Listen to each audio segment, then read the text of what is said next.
So you've trespassed on someone else's property, and you get sentenced to 45 days in jail, and a 1-year probation to boot. This sounds a bit extreme for being somewhere where you're not supposed to be.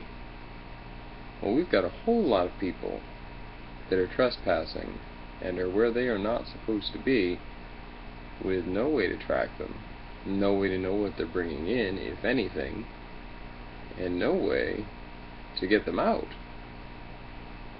Now, what I'm talking about is the federal border patrol, border security issue that we've got going on now. Each year we have more and more people coming into the country without going through proper channels. Immigration in and of itself is what this country was built on. We would be nowhere without the diversity and the immigration that we have. But without knowing who is coming in and what they're doing, shoot, even I'm tracked. The government knows who I work for. They know what I make. They know what I do.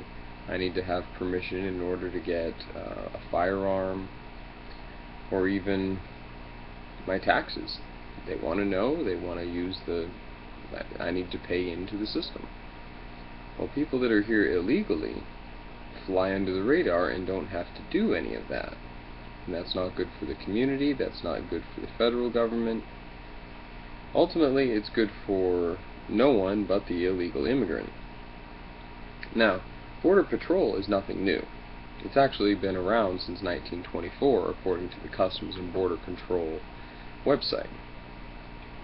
But if we look back at the history of what they used to do, the size of their force, and the amount of immigration that we had, back in 1974, we were actually stopping more immigrants, more illegal immigrants, than we did last year.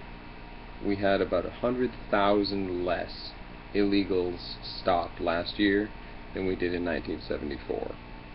And that's with a 500% Border Patrol force and hours increase. So we have more Border Patrol than ever before, more man hours on the border, and more illegal immigrants coming through than ever before in history. Now, I would like to propose a solution.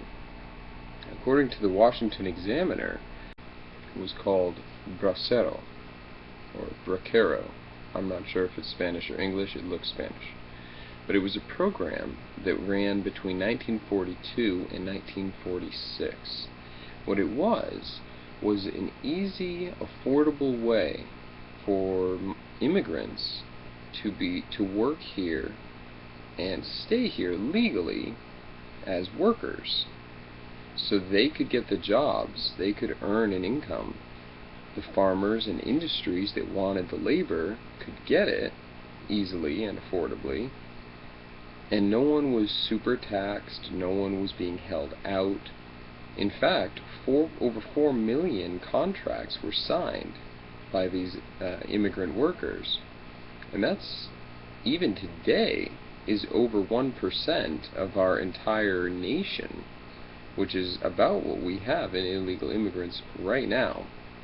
So back in the day, when we were much smaller, the immigrants jumped on this because it was a chance to come into the country and work and not have to be under the radar. They didn't have to hide everything they did and where they went, and they didn't have to be so careful because it was legal, it was okay. I propose that we go back to that. I used to be of the mindset, why don't we build a bigger wall? Why don't we build a wall? If we have a nice big wall, no one's going to be able to come in. But that's not really the point. We don't want to keep people out because we are a nation of diversity and we are a nation of opportunity.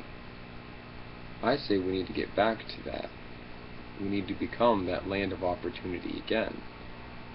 And I say we start up another program like Bracero, where immigrants can get the worker visa or green card or whatever you want to call it easily and affordably, but it's still required. Farmers and industries can get the workers that they need and want, the immigrant workers can get the jobs that they want, and everyone gets what they need. But we don't have all these under-the-radar workers not being taxed, not contributing to communities. It's all above board and on the table. Now what can we do? This seems like a very big issue. It seems like it's over everyone's head because it's in the federal's hands. Well, simple solution. Write your congressman. In the outline I've included the link to a website that covers in detail how to do this. Find out your local congressman or senator. Write to them. It's got to be a well-formatted, well-written letter. Try to keep emotion out of it, but methodically explain why you think this would be a good idea, just like I do. And I think we can make a change. I think we can make this the land of opportunity once again.